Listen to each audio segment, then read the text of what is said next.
I didn't believe in anything paranormal until someone started walking in the apartment above mine.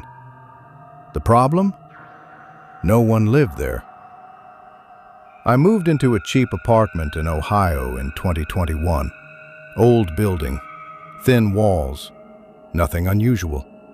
The unit above me had been vacant for months. I knew because I asked the landlord when I moved in. He said the previous tenant left suddenly. First week was quiet. Then one night around 1:17 a.m., I heard footsteps, slow, measured, back and forth. I ignored it. Next night, same time, 1:17 a.m., back and forth. Not pacing randomly, the same path, every night. After 5 days, I asked my landlord. He laughed and said no one had the keys to that unit. So I stayed up one night and recorded it. 1:16 a.m., silence. 1:17 a.m., footsteps start. But this time, they stop directly above my bed, and I hear something drag, like furniture being pulled. Then 3 knocks, directly under my ceiling. I froze. Next morning, I called again.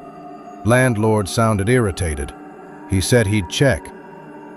That evening, I came home. Police were outside. Apparently, someone had forced entry into the upstairs unit.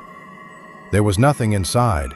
No furniture, no dust disturbance, no footprints, except in the center of the empty living room were 3 small scratch marks in the wood floor, like something heavy had been dragged in a straight line, directly above where my bed was. I moved out 2 days later. If you've ever lived in an apartment, you know how loud upstairs neighbors can be. But tell me this, would you have stayed?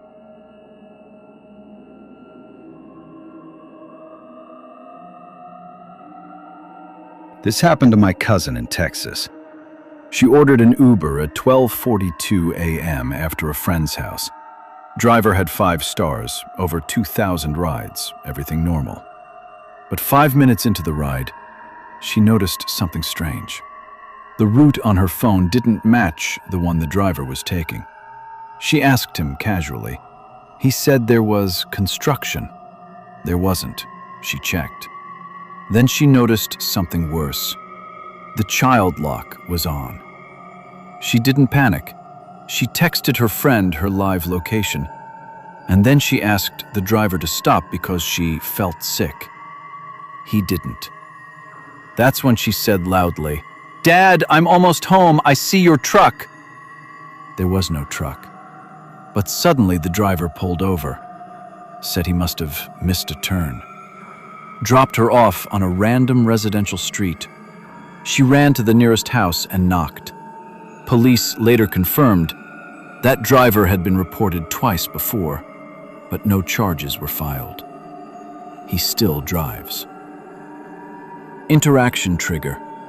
If the door had stayed locked, what would you have done?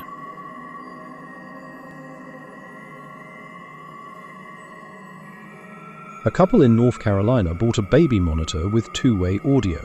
First week, fine. Second week, the baby started waking up at 3:12 a.m. every night, crying. They thought it was normal. Until one night, the father checked the monitor app and heard whispering, soft, low, right next to the crib. He thought maybe it was interference. Then he heard, "It's okay. I'm right here." Not his voice, not his wife's. He ran to the nursery. Room was empty, window locked, door closed, baby asleep again. Next night he recorded it, 3:12 a.m. Static, then, "You don't need them." That's when he checked the monitor login history. Someone else was connected, IP address from another state. Police said hackers sometimes access unsecured monitors. They changed Wi-Fi, changed passwords, new monitor. 1 week later, 3:12 a.m., the baby woke up again. No whispering, but the father swears he heard something.